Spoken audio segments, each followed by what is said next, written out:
देवस्य धीमहि धियो यो नः प्रचोदयात्।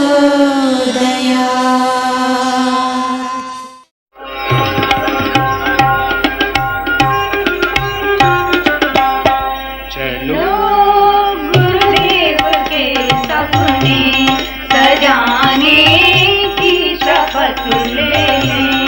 चलो गुरुदेव के सपने सजाने की शपथ ले लें। सुखी सुरधाम सी वसुधा, सुखी सुरधाम सी वसुधा बनाने की शपथ ले लें। चलो गुरुदेव के सपने सजाने की शपथ ले लें। चलो गुरुदेव के सपने सजाने की शपथ ले लें।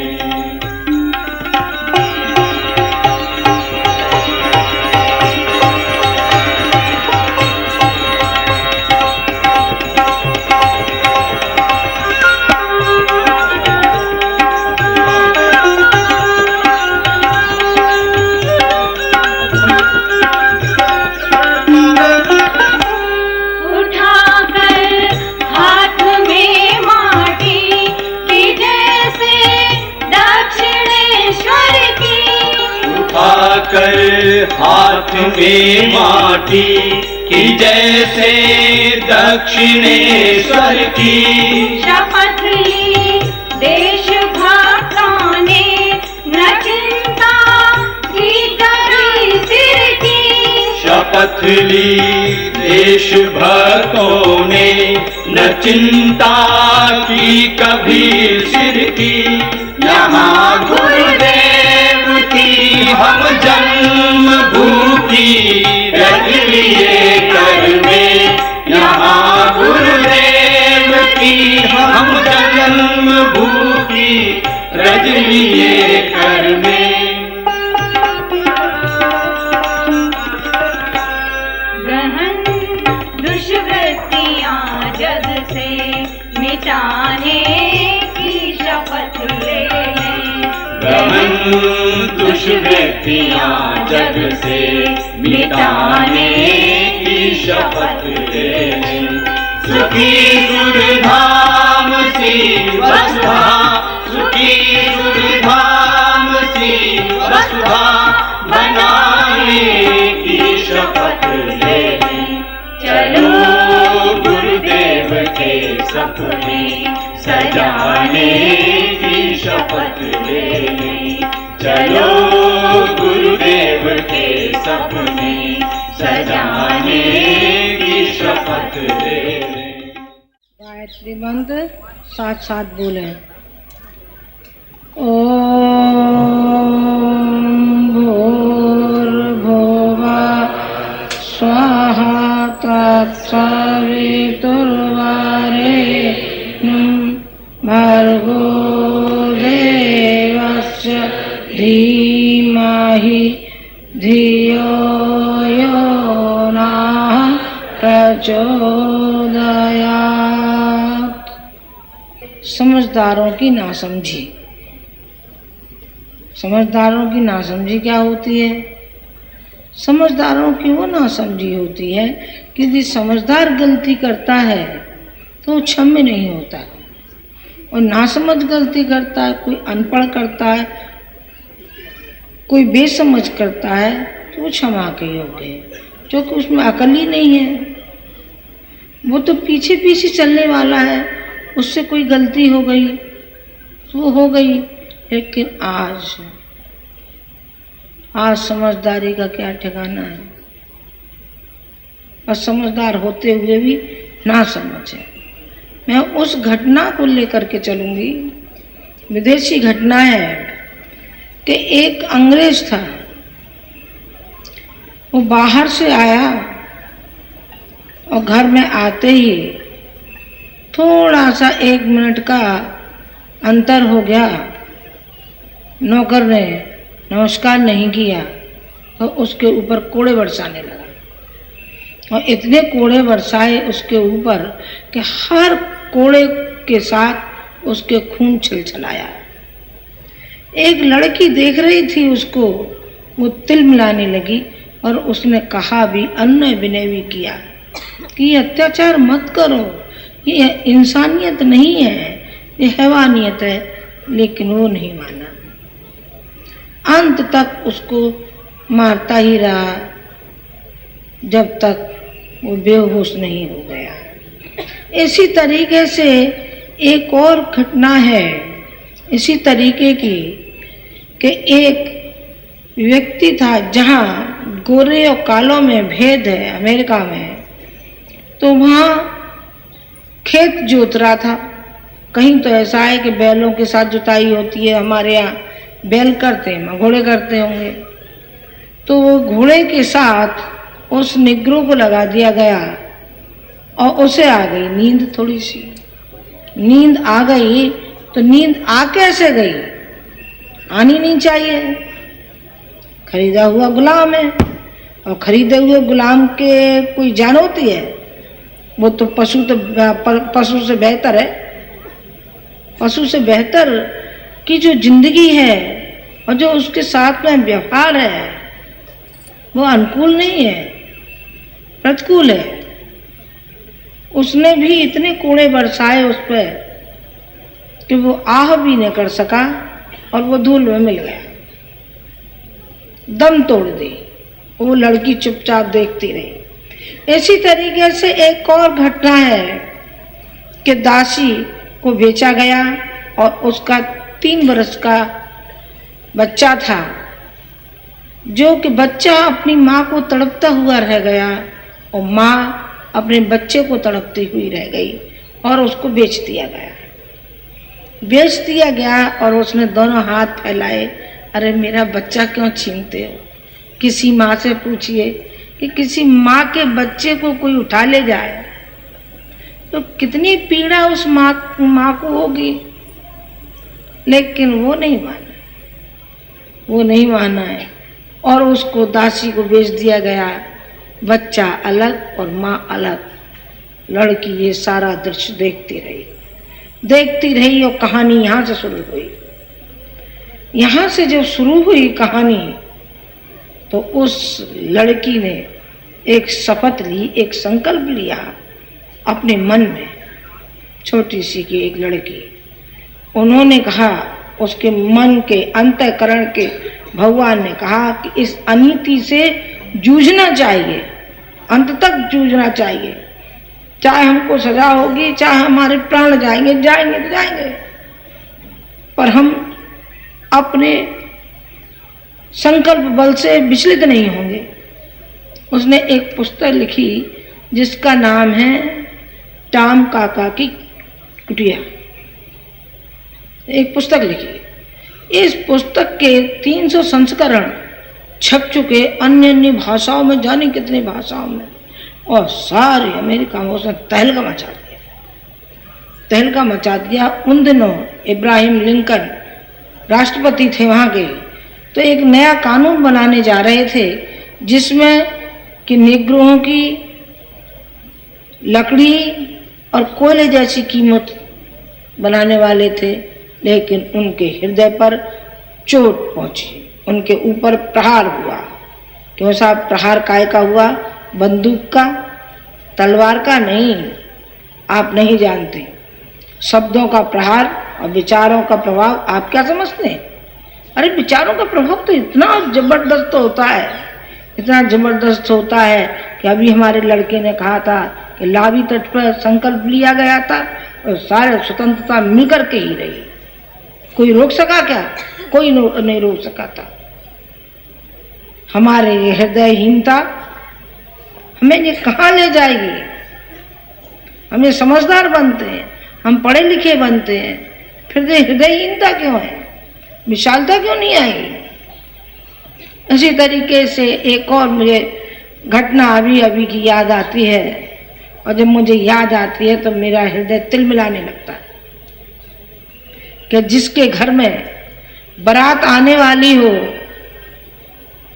उसका पिता तैयारियां कर रहा हो, उसकी माँ खुशी से तैयारियां कर रही हो, और उसी दिन उसके बाप की हत्या कर दी जाए, निर्दोष, जिसका कोई दोष नहीं। अब उस माँ को पूछिए उसका क्या हाल होगा, उस बेटी को देखिए उसका क्या हाल होगा, जिसके यहाँ के अभी गीत गाए जा रहे थे, उत्सव मनाया जा रहा था, ब्याह शादी का माहौल था, और उसके पिता को भून दिया गया। ये कहाँ का है? ये हमारे ही राष्ट्र का है। कहाँ का है? ये दिल्ली की घटना है, जो कि एक बड़े अधिकारी थे और उनको गोली मार दी गई। जिस समझदारों की नासमझी है, यदि इनके मन में समझदारी आ जाए तो फिर तो ये क्या से क्या नहीं कर लेंगे। तो बहुत कुछ कर सकते हैं, ये समझ में नहीं आता। तर्क तो बहुत है, पढ़ाई लिखाई बहुत है, शिक्षा तो बहुत है, शिक्षा का तो क्या कहना है।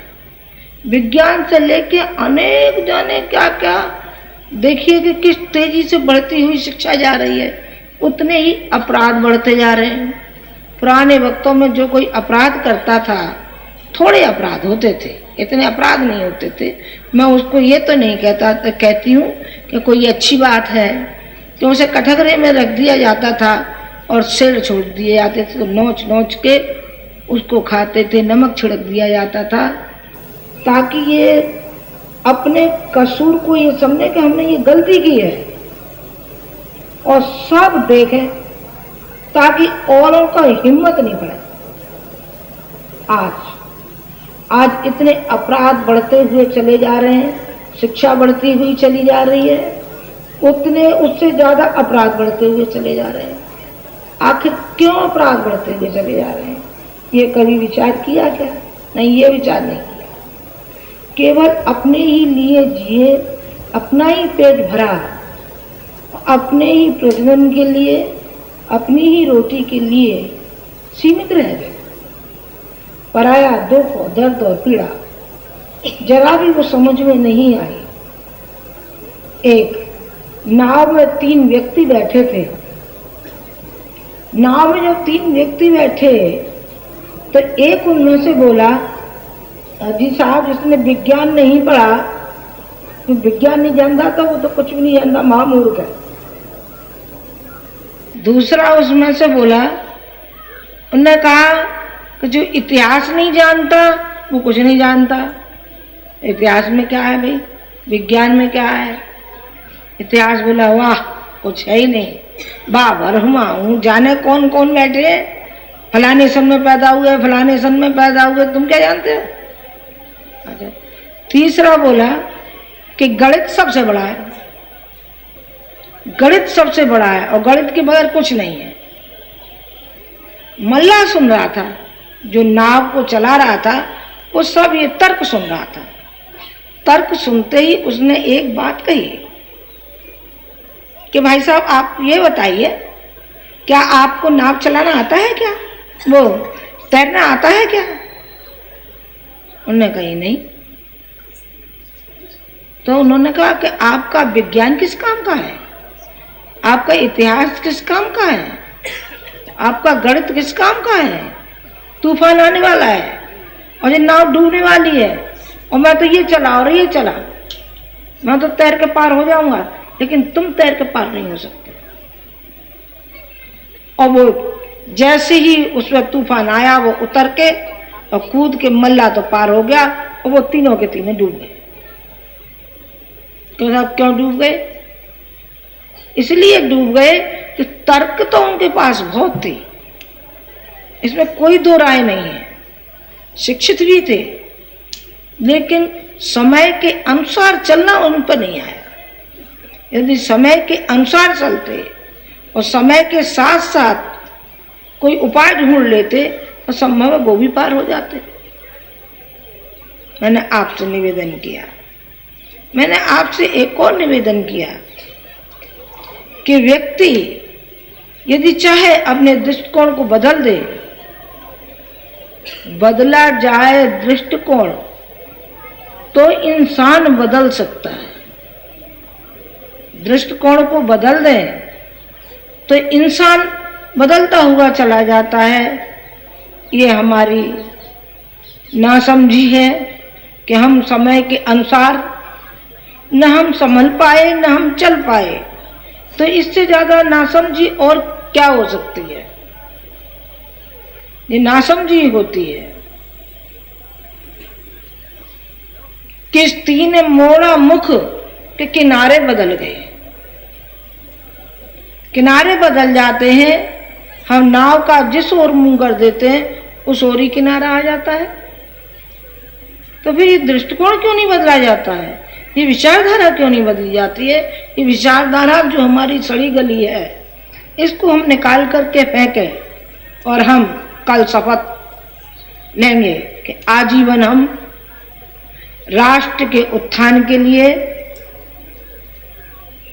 हमें सब कुछ करना है। मैंने शायद कल या परसों ही मैंने कहा था, मैंने ये कहा था कि हमारे राष्ट्र में करोड़ों व्यक्ति हैं। यदि ये करोड़ों व्यक्ति अपने एक समय का भोजन त्याग दें और उस बचत को राष्ट्र में लगा दें या 10 रुपया लगा दें महीने के, तो मैं समझती हूँ हमारे राष्ट्र की समस्याएं बहुत कुछ हल हो सकती हैं। पर क्या करें? हृदयहीनता, मैं हृदयहीनता कहूँगी या हृदयहीनता नहीं संकीर्णता कहूँगी। संकीर्णता कहूँगी। कमी है कोई नहीं। देने वाला होता है तो गरीब भी दे करके खाता है, गरीब भी खिला के खाता है। और कंजूस होता है तो वो चाहे जितना अपार उसके पास संपत्ति क्यों न हो, वो कंजूस का कंजूस ही बना रहेगा। और वो तो अगले जन्म में सांप बन के बैठेगा अपने उस पर धन पे। साथ तो कुछ ले नहीं आ सकता। जैसा इस जन्म में है वैसा ही वो उस जन्म में होगा, क्योंकि संस्कार जैसे बनाए हैं उस संस्कारों के अनुसार ही हमें अगले जन्म में वही मिलने वाले हैं, वही योग्यता हमें मिलने वाले। इसलिए ये मनुष्य योनि जो हमें मिली है, 84 लाख योनियों में घूमते हुए मनुष्य योनि मिली है, फिर इसका सदुपयोग क्यों नहीं करना चाहिए? इसका दुरुपयोग क्यों करें? सदुपयोग करें। गुरुजी ने यही तो सिखाया था ना आप लोगों को कि जिंदगी का श्रेष्ठतम हर क्षण, एक भी क्षण मत गंवाइए। जो क्षण चला गया वो आने वाला समय नहीं है, वो तो गया पीछे, तो आप पीछे रह गए। आप हर क्षण आगे बढ़ते जाइए और हर क्षण आप विश्वव्यापी चिंतन करिए, अपने राष्ट्र का चिंतन करिए कि हम राष्ट्र को क्या दे पाए, किस तरीके से हमारा राष्ट्र खुशहाल बने। खुशहाल ही नहीं बल्कि इनके दृष्टिकोण को किस तरीके से हम बदलें। हम विचारों से बदल सकते हैं और हम जैसे हैं उससे बदल सकते हैं। पहले तो खुद बदलेंगे तो दूसरे बदलेंगे। जब तक हम नहीं बदलते हैं तो दूसरे वाला नहीं बदलता। इतनी जो भीड़ बैठी है और जो लाखों और मैं करोड़ों कह दूं तो कम नहीं है, लाखों तो वो हैं जो कि हमारी पत्रिका के सदस्य हैं और बाकी के वो हैं जो 1 से 10 जुड़े हुए हैं जो पत्रिकाओं को पढ़ते हैं, उनकी गिनती तो है ही नहीं। और नाती पोते पंती संती इनकी को तो कोई गिनती ही नहीं है। इतने जो हमारे हैं, इतनी फौज हमारे पास, ये फौज तो जाने क्या कर दे, यानी क्या कर सकती है। गुरुजी ने अकेले ने ये संगठन अकेले ने बनाया, कोई साथ था उनके नहीं, उनका एक भगवान साथ था, उनका गुरु उनके साथ था और उनका पुरुषार्थ साथ था। सारा का सारा ये पुरुषार्थ आपको दिखाई पड़ रहा है, उनकी सूक्ष्म प्रेरणा दिखाई पड़ रही है, उनकी वो उपासना दिखाई पड़ रही है जिसने कि 24-24 लक्ष्य के 24 प्रोषण किए थे, जौ की रोटी खा करके और छाछ पी करके। अपनी जवान पे कौन इतनी लगाम लगा सकता है? जो हम धोते थे उन जौ को, पहले गाय को खिलाते थे, फिर उसको सुखाते थे, जो गोबर में से निकलता था उसे सुखा करके हाथ से पीसते थे और उसकी रोटी हम उनको खिलाते थे। बाहर एक बार जाना हुआ शुरू में, तो बोले कि भाई जौ का आटा रख दो। मैंने रख दिया। मैंने कहा देखिए आप बाहर जा रहे हैं तो सबकी भावना ये होती है कि गुरुजी हमारे यहाँ आए हैं तो हमारे यहाँ का पका हुआ भोजन करें। फिर उनकी निष्ठा का, उनकी श्रद्धा का क्या हुआ? पहली बार तो मैंने रख दिया, दूसरी बार बोले अच्छा तो रहने दो, तो तुम जौ का दलिया रख दो। तो मैंने कहा बात तो वही हो गई, चाहे दलिया रख दो और चाहे आटा रख दो। कि नहीं ऐसा है कि एक स्टोव रख दो और बाकायदा स्टोव और सब चीज मैंने रख दी। मैंने कहा मैं बना लिया करूंगा और खा लिया करूंगा, कभी तो टाइम मिलेगा ही। 2 बार तो रख दिया, तीसरी बार मैं अड़ गई। कभी कभी मैं भी अड़ जाती थी। वैसे तो सब बहुत सहृदय हूँ और बहुत विनम्र भी हूँ। मेरी किसी से लड़ाई झगड़ा कभी नहीं हुआ जीवन में, कभी नहीं हुआ और होगा भी नहीं। तीखा स्वभाव भी मेरा नहीं है कि हर वक्त मैं किसी पर बरस पड़ूं, नहीं, ये मेरा स्वभाव है ही नहीं। माँ हूं तो फिर पक्की माँ हूं मैं। पर मैं अड़ गई। मैंने कहा साहब मैं नहीं ले जाने दूंगी। मान लीजिए हमारे यहाँ कोई अतिथि आवे और हम भोजन बना के उसके पास ले जाएं, वो नहीं खाए तो फिर हमको कैसे लगेगा? जरा बताना, आप ही बताइए। तो बुरा लगेगा। तो मैंने कहा जब हमें बुरा लगेगा तो उनको भी बुरा लगेगा।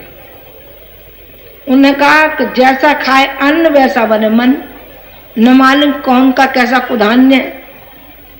मैंने कहा धान्य कुधान्य की ओर नहीं देखना है, हमें उनकी भावनाओं की ओर देखना है। वो हमारे हैं, उसका प्रायश्चित आप घर आकर कर लीजिए। ये बात तो समझ में आ गई और वो करते भी थे। वहां जो मैं फिर उस दिन से उन्होंने न मालूम क्यों मेरे लिए इतना स्थान था उनके मन में कि मैं इसका वर्णन नहीं कर सकती। एक शब्द में मैं ये कहूं कि उन्होंने माँ से भी ज्यादा अपने मन में मुझे स्थान दिया। मैं बहुत ऋणी हूं इसकी। 1000 जन्म भी मैं लूं तब भी मैं इस ऋण को नहीं चुका सकती। उनके हृदय में बहुत उदारता और मेरे लिए इतना सम्मान, मैं कह नहीं सकती कि मुझ में क्या विशेषता थी जिससे वो इतने प्रभावित थे कि जब मैं ऊपर चढ़ती थी तो मेरा हाथ पकड़ करके पहली सीढ़ी से दूसरी, मैंने कहा साहब आप ऐसा क्यों करते हैं कि मुझे देखते ही आप ऐसे खड़े हो जाते हैं जैसे कोई राष्ट्रपति की अगवानी प्रधानमंत्री करता है। वैसे ही विरोध में कहती थी मैं आ जाऊंगी, अब नीचे साहित्य में अभी आ जाऊंगी। उनकी विनम्रता, उनका स्वभाव सबके लिए बिल्कुल एक सा था। पानी भरा मिलता था मुझे गिलास में, मेज पर रखा हुआ पहले से। 5 मिनट लेट हो जाती थी तो न्यों कहते थे प्रणव से कि प्रणव आज माता जी को क्या बात है, आज 5 मिनट लेट कैसे हो गई? वो तो ठीक 3:30 पे आ जाती है। क्या बात हो गई? तबीयत तो नहीं गड़बड़ा गई उनकी? उन पर लोड ज्यादा है ना, मेरा भी लोड उनके ऊपर आ गया है, देखना तो जरा। ये क्या है? ये सहृदयता है, ये ऊंचे उठने की निशानी है, ये दूसरों को मनोबल देने की है। जो उससे मेरा मस्तक झुक जाता था, उनके उससे मेरा मस्तक झुक जाता था। इतने उदार और इतने विनम्र। मैंने तो भगवान की झांकी देखी। मैं क्या करूं? भावनाएं व्यक्ति की कहाँ से चलती हैं? बचपन से चलती हैं। पर चलिए किसी की बचपन से चलती है, किसी को चलाना पड़ता है। आपको हम चला रहे हैं और वो चले हुए थे। उनके अंतर का जो भगवान था वो पहले ही जगा हुआ था बचपन से ही। किसान आंदोलन से लेकर के किसानों के काम करने के से लेकर के और उन्होंने बुनता घर खोलने से लेके रोजी रोटी तक सारे गांव को दिलवाने से लेके उन्होंने अनेक कार्य ऐसे किए जिसमें कि जनता की भलाई हो, वो काम उन्होंने किया। पढ़ाने का काम किया। यूँ कहा करते थे लोग, पंडित जी अब हम नाम लिखना तो सीखे, अब आप उर्दू और बता दो। तो वो हंसते थे। उन्होंने कहा देखिए नाम लिखना ही काफ़ी नहीं है, अभी तो आप पुस्तक भी नहीं पढ़ना जानते, पुस्तक पढ़िए और फिर आप लिखिए, फिर शुद्ध भाषा तो आप लिखिए, कम से कम ये मिलावट के अक्षर है वो तो लिखिए। आप नाम लिख करके ही समझ गए कि आप हमें उर्दू पढ़ा दीजिए, उर्दू भी आपको पढ़ाएंगे। ये प्रौढ़ शिक्षा के बारे में कह रहे हैं। सारे गांव के लोगों को इकट्ठा करते थे और उनको पढ़ाते थे। ये मैं उनकी सहृदयता के ऊपर मैं ये कह रही हूँ, समझदारी की बात कह रही हूँ। अब मैंने पहले तो कहा था ना समझी, और अब मैं कह रही हूँ समझदारी। समझदारी से हमें सबक लेना चाहिए कि आखिर हमारा जो चिंतन है वो किधर जाता है और उनका चिंतन किधर गया। उनका चिंतन उधर गया है कि कांग्रेस आंदोलन में कूद पड़े तो कूद पड़े, उनकी माँ रोक सकी न पत्नी रोक सकी न घर वाले रोक सके, यहाँ तक कि खुद जेल में थे, बहन की शादी तय कर गए। आप अंदाजा तो लगाइए, जिसकी के जवान माँ विधवा बैठी हो और जिसके सहारे का एक ही पुत्र हो और वो भी जेल में, लड़की की शादी, घर में बीवी और बच्चे, बताइए जरा उसका क्या हाल होता होगा। लेकिन नहीं, उन्होंने कर्तव्य को सबसे ज्यादा उन्होंने अपनाया। उन्होंने कहा कर्तव्य पहला है और बाकी के गुण है। शादी भी हो जाएगी, मेरी बहन की पक्की कर आया हूं तो हो ही जाएगी, माँ रोवेगी तो रोवेगी, पत्नी रोवेगी तो रोवेगी, मैं क्या कर सकता हूँ। लेकिन मुझे तो काम करना है। सारे किसानों का लगान उन्होंने माफ करा दिया था, इतना जबरदस्त उनका होता। और सब शालीन कितने थे कि हर व्यक्ति उनकी सादगी को माप देता था, बनावटीपन जरा भी नहीं।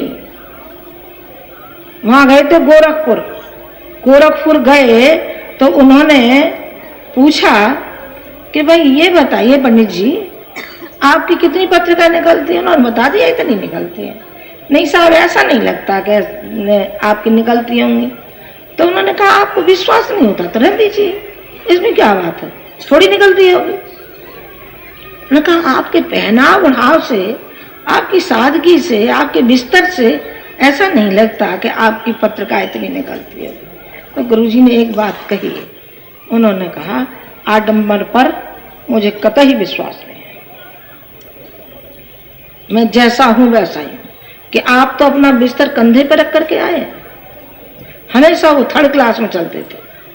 फर्स्ट क्लास का लोग करते थे कि हम गुरुजी आपके लिए फर्स्ट क्लास का करते हैं। 2-4 जगह तो जरूर जहां मैं गई हूं वहां तो जरूर हुआ भाई 4-5 बार, क्योंकि मुझे बीड़ी, सिगरेट, मीट, प्याज, अब गाड़ी में तो कोई खाएगा कोई पिएगा, कोई रोक लेंगे हम किसी को। और उनका स्वभाव ये था कि कोई खा रहा है तो खाए और पिए तो पिए, पर अपनी तो जान निकल जाए। तो फिर कूपा, दो सीटों का जो कूपा होता है उससे वो करते थे कि भाई माता जी की दशा हो जाएगी, जब तक पहुंचेंगी तब तो इनका आधा ढेर हो जाएगा, आधा ढेर हो जाएगा। तब तो मैं कहती नहीं हूँ, नहीं उनकी सादगी से शिक्षा लेना, उनके विचारों से शिक्षा लेना, उनके रहन सहन से शिक्षा लेना, उनकी तपस्या से शिक्षा लेना। तभी तो उनकी जबान पर सरस्वती थी कि जो भी कह दिया, किसी के सर पे हाथ रख दिया सच्चे मन से तो पूरा। मैं समझती 75% तो सही हुआ, अब 25% तो भाई अपने अपने प्रारब्ध भी हैं। प्रारब्ध को तो कोई नहीं टाल सका। दशरथ के प्रारब्ध को राम नहीं टाल सके तो फिर हम कैसे टाल सकते हैं। कृष्ण अपने भांजे अभिमन्यु को नहीं रोक सके। सौद्रा ने रोते हुए कहा था कि भैया मेरा तो ये सर्वनाश हो गया, मेरा तो इकलौता बेटा था और मेरा इकलौता बेटा चला गया। अब बता, तू तो वह भगवान है, तो तुझ पे क्यों नहीं रोका गया? मैंने कहा भगवान जरूर हो, इसमें कोई दो राय नहीं है, पर कर्म फल सभी को भुगतना पड़ता है। तेरा बेटा गया है, मेरे लिए भी तीर जंग लगा हुआ रखा है, क्योंकि मैं जब राम था तो मैंने 7 पेड़ों के बीच में से होकर तीर चला दिया था बाली को मारने के लिए, तो वही तीर मेरे लिए भी रखा है। हर व्यक्ति को भोगना ही पड़ता है, उसके लिए दृढ़ता की जरूरत है, मनोबल की जरूरत है। परिस्थितियों के साथ मुकाबला करना हर व्यक्ति का कार्य है। जो भी परिस्थितियां आए, अच्छी भी आती हैं, बुरी भी आती हैं। अच्छा व्यक्तित्व होगा, ऊंचे होते हुए चले जाएंगे, खराब व्यक्तित्व होगा, नीचाई की ओर चलते हुए चले जाएंगे। इस सारे अंतरिक्ष में ऐसा फैला हुआ है कि हम चाहें जो बन सकते हैं, डकैत भी बन सकते हैं, जेवकट भी बन सकते हैं, हम बुरे से बुरे व्यक्ति बन सकते हैं और अच्छे से अच्छे व्यक्ति भी बनने का साहस भी हमारे अंदर है कि हम बन सकते हैं। थोड़ा त्याग करना पड़ता है, इसके लिए अपने मनोबल को तैयार करना पड़ता है, अपने मस्तिष्क को तैयार करना पड़ता है, और दुनियावी जो बहाव होता है उस बहाव से हमें हट करके चलना पड़ता है। जिस तरीके से मछली होती है और मछली चीर कर अपना रास्ता बनाती हुई चली जाती है, वो जो सामाजिक प्राणी है, जो सेवा करने वाला है, जो संत के पदचिन्हों पर चलने वाला है, उसको अनेक कठिनाइयां आ सकती हैं, पर हम कठिनाइयों के साथ हंसते खेलते हम जूझेंगे। न हमें किसी से लड़ाई करनी है, न किसी को मारना है, न पीटना है। हमें तो अपने विचारों को, ईश्वरीय प्रेरणा को सारे घर घर घर घर घर घर पहुंचाना। जिस तरीके से ये नन्हे नन्हे दीपक जल रहे हैं, उसी तरीके से आपको एक दीपक की तरीके से दीपक, इसमें जो तेल पड़ा है, बाती जो पड़ी है, तेल माने स्नेह होता है, प्यार होता है। ये प्यार हमको जन जन तक बांटना है। हम जन जन तक इस पुकार को पहुंचाएंगे कि प्यार की वो दौलत है कि प्यार से व्यक्ति बदलता हुआ चला जाता है, कहां से कहां अब वो होता है। और इस सौदे में घाटा नहीं आता है। नानक जी, गुरु नानक एक बार गए और उनसे ये कहा कि तुम सौदा लेके आओ, इतने पैसे ले जाओ। और जब वो बाजार गए, फिर क्या हुआ मालूम है? रास्ते मिल गए उनको, रास्ते में कुछ व्यक्ति मिल गए जिनको के जरूरत थी, उन्होंने उनको दे आए। घर वापस आए। जब घर वापस आए तो फिर उन्होंने कहा, पिता ने कहा कि बेटा ले आया सौदा? उन्होंने कहा, पिताजी मैं आज ऐसे सौदागर के पास पहुंच गया कि बस आज जो मैंने सौदा किया है वो जिंदगी भर नहीं हो सकता। वो झूमते रहे और पिता बुरी भली कहते रहे। उन्होंने कहा, पिताजी मैं तो आज उस भगवान की खेती में बोए आया हूँ, और जैसा मैं बोए आया हूँ बस वैसा ही मैं काटूंगा। वो नानक बन गए, नानक बन गए। ये मैंने नानक की आपको एक प्रसंग सुनाया। मैंने गुरुजी के प्रसंग सुनाए। मैंने ये भी सुनाया कि उन्होंने कसाई से गाय को छुड़वाया था। ये उन्होंने कहा था कि तू छोड़ इसको, बूढ़ी गाय है तो क्या है, बूढ़ा पिता भी होता है, बूढ़ी माँ भी होती है, तो क्या माँ को काट के खा जाते हैं क्या? माँ को निकाल देंगे क्या? छोड़ इसको, हम बांध लेंगे अपने, हम इसकी सेवा करेंगे।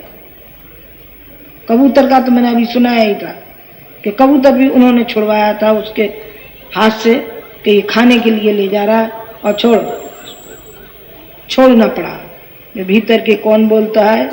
ये हमारा अध्यात्म बोलता है। जब ये संसार बनेगा और ये हमारा राष्ट्र बनेगा तो ये अध्यात्म से ही बनेगा। जब तक कि ये अध्यात्मवादी नहीं होगा और अध्यात्म प्रेरणाएं नहीं पहुंचेगी तब तक व्यक्ति में बदलाव नहीं आ सकता, बिल्कुल नहीं आ सकता, चाहे ये कितने भी देवी देवताओं पर चले जाएं। संत एकनाथ की कथा तुमने सुनी होगी। संत एकनाथ जा रहे थे, रामेश्वरम जा रहे थे, तो बीच में ही रामेश्वरम गधे का रूप धारण करके और पड़ गए और वो तिलमिलाने लगे, प्यास से तिलमिलाने लगे। भीतर का अंतःकरण की जो संकीर्णता थी उसने ये कहा कि हम क्यों दें अपना जल, हम तो लाए थे वहाँ श्वेतबंध रामेश्वर के लिए, हम क्यों इन्हें पिला दें? हम तो मुक्ति में जाएंगे ना, हमें तो वहां जाना है ना, स्वर्ग लोक में। कौन से स्वर्ग लोक में? क्षीर सागर में। मुसलमानों में क्या होता है? शराब की नदियां, हूरे, गुलमा ये मिलते हैं, और हिंदुओं में क्षीर सागर। क्यों साहब क्षीर सागर में काय को जा रहे हो? उस खीर को यहीं बना के खा लो तो क्या हर्ज है? खीर के लिए जा रहे हैं ना, कोई अच्छा काम करके तो नहीं जा रहे ना। नहीं, अच्छा काम तो नहीं जा रहे, पर माला हम इसलिए सटक रहे हैं कि हमें मुक्ति मिलेगी। तो मुक्ति मिल गई, पाप के भागी होंगे, मुक्ति नहीं मिलेगी आपको, किसी भी कीमत पर नहीं मिलेगी। मुक्ति का काम करिए, आपको फिर देखो मुक्ति मिलती है कि नहीं मिलती। आप गुरु जी के पद चिन्हों पर चलना, गुरु जी की प्रेरणाओं पर चलना, गुरु जी के मार्गदर्शन पर चलना। और गुरु जी ने इतना साहित्य लिखा है, इतना प्रेरणादायक है, आग फूकने लायक है कि हर दिल को फड़फड़ा देगा, हर दिल को झकझोर देगा। और झकझोरना ही हमारा काम है। मरते दम तक हमें ये चिंता नहीं है कि कौन हमारी बुराई कर रहा है, कौन हमारी भलाई कर रहा है। गुरु जी का उसूल था, उन्होंने कहा कि न हम बड़ाई से ऊंचे उठेंगे और न हम बुराई से गिरेंगे। हमें किसी की चिंता नहीं है कौन बुराई करता है। हाँ बुराई करेंगे, सब अपने अपने ढंग से, कोई बुराई करता है, कोई समर्थन करता है। तो समर्थन से फूल के लट्टू हो जाए और बुराई से मुंह लटका ले, क्यों? करो ना बुराई, हम तो आगे बढ़ते हुए चले जाएंगे। हमें बुराई से कोई कुछ नहीं लेना और हमें मरने से भी डर नहीं है। सही बात तो यह है कि हम निर्भय रहे। गुरु जी निर्भय रहे। उन्होंने कहा कि मैं वो व्यक्ति हूँ कि मैंने कांग्रेस आंदोलन में सैकड़ों व्यक्तियों की जान जाते हुए मैंने देखा कलकत्ते में, और मैं अकेला खड़ा रह गया और मेरे साथी सैकड़ों साथी गोली से भून दिए गए। मुझे कहा कि वो तो मरघट में भी रह लिए।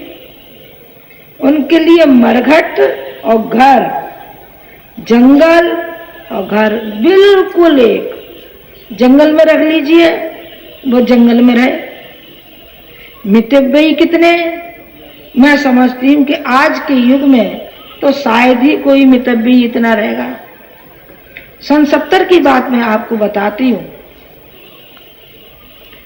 आखिर जहां कहीं भी रहे होंगे तो उधर पूर्ति के लिए कुछ तो चाहिए कि नहीं चाहिए? कुछ तो करते होंगे, पत्ती खाते होंगे, जड़ खाते होंगे, कुछ खाते होंगे, कहीं कोई फल फूल मिलता होगा वो खरीदते हो, कुछ तो लेते होंगे। फल तो खाते ही नहीं थे, पर कुछ तो साग भाजी खरीदते होंगे। मेरी आंखों में आंसू आ गए सुन करके। हम घर में खर्चा अधिक कर लेते हैं, उन्होंने 15 रुपए महीने में, इतनी मितव्यता, 15 रुपए महीने में, और सारी साल की साल निकाल दी। और कैसे होकर के आए कि जैसे कोई लाल टमाटर जैसा। तो लोग पूछने लगे, गुरुजी आपने खाया क्या था? उन्होंने कहा खाया मैंने वो अध्यात्म की शक्ति खाई है, और मैंने भक्ति खाई है, मैंने पुरुषार्थ खाया है। उसके बल पर ही मैं ऐसा जो चेहरा आपको दिखाई पड़ रहा है वो उससे दिखाई पड़ रहा है। उससे नहीं दिखाई पड़ रहा जिसको आप समझ रहे हैं कि ये तो खूब मेवा खाते होंगे, दूध पीते होंगे और जाने क्या सल्लम गल्लम खाते होंगे, इससे ही इनका जो चेहरा है वो चमकता होगा। नहीं बेटे, उनका जो चेहरे का जो ओज था, जो चमक था, वो उनकी आध्यात्मिकता से तेज था उनका, जो कोई भी व्यक्ति उनसे आंख मिला करके बात नहीं कर सकता था। किसी में भी हिम्मत नहीं थी सिवाय मेरे, और किसी में ये हिम्मत नहीं होती थी कि कोई आंख मिला करके बात कर सके।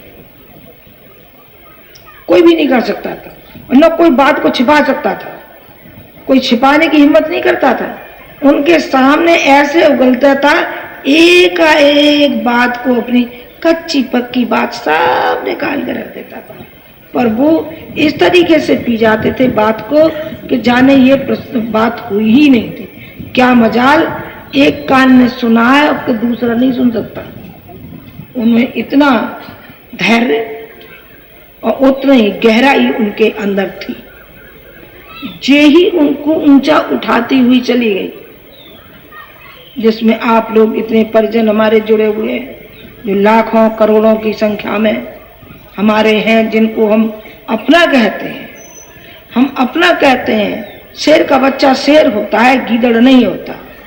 और संत का बच्चा संत के पद चिन्हों पर चलता। आप संत की संतान हैं, आप उस माँ की संतान हैं जिसने कि उनके पद चिन्हों पर चलते हुए अपने शेष जीवन को उस मंजिल तक ले जा रही है जहां तक वो पहुंच गए। माँ हमें भी मिलना है, वो मुझ में मिल गए और मैं उनमें मिल गई, वो मुझे मिल चुके और मैं भी दिखाई तो पड़ रही हूं, पर मैं भी उनमें ही मिल गई। मिलने का अर्थ है जुड़ जाना, और जुड़ जाना है उस फूल की तरीके से। सवेरे मैंने फूल का उदाहरण दिया था। कष्ट सहना पड़ता है, टूटता है डाली से, फिर भगवान के चरणों पर आता है और उसी फूल को हम प्रो देते हैं तो भगवान के गले का हार बन जाता है। आप गले का हार बनने की कोशिश करना, जन जन के गले का हार बनो। भगवान का तो हम बनेंगे ही, जब भगवान के हम कार्यों को करेंगे तो भगवान प्रसन्न क्यों नहीं होगा। एक और मैं वो प्रसंग को सुना करके बंद करूंगी इस बात को कि एक फरिश्ता निकल रहा था, कोई डायरी थी हाथ में, तो एक व्यक्ति ने कहा कि ये क्या ले जा रहे हैं साहब, कि ये डायरी है। कि कौन सी डायरी है? ये वो डायरी है कि जिसने कि भगवान का स्मरण किया हो, अल्लाह ताला का स्मरण किया हो। न कहा तो आप जरा देखिए कि इसमें कोई स्मरण हो रहा है क्या। उन्होंने पलटा, उन्होंने देखा कि नहीं साहब इसमें तो कुछ नहीं है। बहुत दुखी हुआ। उन्होंने कहा कि मैं तो करते करते मर गया, पर मेरा नाम ही नहीं है, बहुत परेशान। फिर उसी रास्ते से वो निकला फरिश्ता। उन्होंने कहा अब डायरी काहे की है? उन्होंने कहा कि ये डायरी वो है जिसको अल्लाह ताला जपता है। उन्होंने कहा अच्छा ऐसी डायरी होती है, तो आप दिखाइए ना। दिखाया तो पहला नंबर उसी का, पहला नंबर उसी का है। जलाराम बापा का आपने गुजरात में है ना, जानते हैं जो गुजरात के बच्चे बैठे हैं, के वहाँ जो स्थान है उनका अभी भी वो झोली रखी हुई है और उसी से भरण पोषण इतना होता है कि झोली का अनाज ही खत्म नहीं होता। यहाँ वासुदेव सिंह आते थे तो वासुदेव सिंह के मुंह से ये निकल गया कि माता जी अन्नपूर्णा है कि इनका भंडार कभी खत्म नहीं होता। हम 100 व्यक्तियों को लेकर के आए पर इन्होंने मिनटों में 100 व्यक्तियों को खिला दिया। कि कहाँ से चमत्कार हो गया? मैंने कहा साहब ये चमत्कार नहीं है, ये हमारी अकल का खेल है, ये अकल का खेल है। ऐसा फिर बांध के बैठते हैं, न मालूम कब कौन सा व्यक्ति कब आ जाए, तो हम उतना फेर बना के बैठते हैं, हमें कोई देर नहीं लगती। बेटे अब हम बने तो अपने व्यक्तित्व के सहारे बने। आप अपने व्यक्तित्व को घटिया मन बनने देना, बोना मत बनने देना। आप उच्च कोटि का श्रेष्ठ जीवन जीना और श्रेष्ठता की ओर हमको भारतीय संस्कृति को जन जन तक पहुंचाना है। जन जन तक, घर घर तक उनके पद चिन्हों पर चलिए, तभी आप सच्चे रूप में हमारे लड़के, हमारी लड़कियां, हमारे विवेकानंद, हमारी सिस्टर निवेदिताएं, हमारे अर्जुन, हमारे एकलव्य आप हो सकते हैं। और आपके रथ की लगाम तो जरूर संभालेंगे, इसमें दो राय नहीं है। जिस नाव में आप बैठे हैं वो नाव कभी आपको डूबने नहीं देगी, खुद डूबेगी तभी डूबेगी, न वो खुद डूबेगी ना आपको डूबने देगी। आपको किनारे से लगाएंगे ही हर हालत में, हर हालत में किनारे से लगाएंगे। आप इसके लिए तैयार हो जाइए। हम आपकी मल्लाह बनेंगे और आपके रथ के पहिए बनेंगे। कृष्ण तो सारथी बने थे, हम आपके मल्लाह बनेंगे और पहिए बनेंगे। हम आपके जीवन के रथ को चलाएंगे, आपको समर्थ बनाएंगे, आपके मनोबल को बनाएंगे, आपको शक्तिशाली बनाएंगे। शक्तिशाली माँ के बेटे शक्तिशाली होंगे और शक्तिशाली पिता के शक्तिशाली पुरुषार्थी बच्चे होंगे। तो आप कृपा करके आप उस ओर ध्यान दीजिए कि आप कायरों की श्रेणी में ना आवे, आप भगोड़ों की श्रेणी में ना आवे, बल्कि बहादुरों की श्रेणी में आवे। जिस तरीके से ठाकुर होता है, ठाकुर और ब्राह्मण, मुझे ये दो बहुत अच्छे लगते हैं। क्यों साहब ठाकुर और ब्राह्मण क्यों अच्छे लगते हैं? कि ब्राह्मण देता है, ज्ञान दान देता है, सेवा करता है, विनम्र होता है। ये कौन होता है? ब्राह्मण होता है। ब्राह्मण कोई जाति हमने कभी नहीं माना, हमने तो उस सिद्धांत को, उस ऋषि परंपरा को हमने माना है कि जो ब्राह्मणोचित जीवन जीता है उसको दूसरा कौन होता है? क्षत्रिय। क्षत्रिय कैसा होता है? वो डरपोक नहीं होता, वो ऐसा नहीं होता कि चूहे के बिल में घुस जाए डर के मारे, लगा रहे देखा जाएगा। मेरा निवेदन है कि आप स्वयं ऊंचे उठिए और दूसरों को ऊंचा उठाते हुए आप चले जाइए। जिस समझदारों की नासमझी छोड़नी पड़ेगी और समझदारी पे आना पड़ेगा। पढ़े लिखे बात होना बिल्कुल अलग बात है और समझदार होना बिल्कुल अलग बात।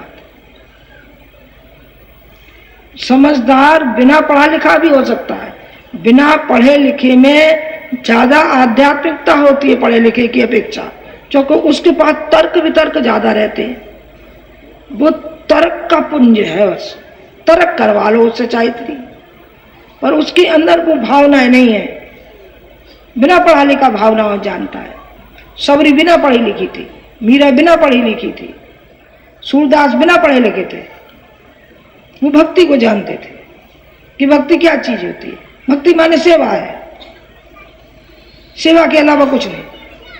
सेवा और सुमिरन, हरि सुमिरन करता है उस भक्त का जो भक्त अपने भगवान के इशारे पर चलता है, भगवान के नियमों को तोड़ता नहीं है।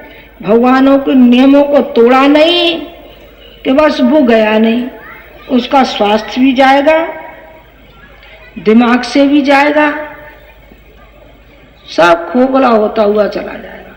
समाज का तो जब कर पाएगा जब अपने शरीर को नहीं वो रख पाया ठीक, अपने शरीर को भी इस लायक नहीं। दिमाग का, हमारे चिंतन का इतना असर पड़ता है कि चिंतन जैसा हमारा होगा वैसा ही हमारा चरित्र होगा, और जैसा हमारा चरित्र होगा वैसा ही हमारा व्यवहार होगा, और जैसा हमारा व्यवहार होगा वैसा ही हमारा वातावरण होगा। इसमें दो राय नहीं है कि ये वातावरण का प्रभाव आपने देखा ना, सब प्रभाव वातावरण का है जो गुरु जी ने ये वातावरण बनाया है। इन शब्दों के साथ मैं आज अपनी बात को समाप्त करती हूँ।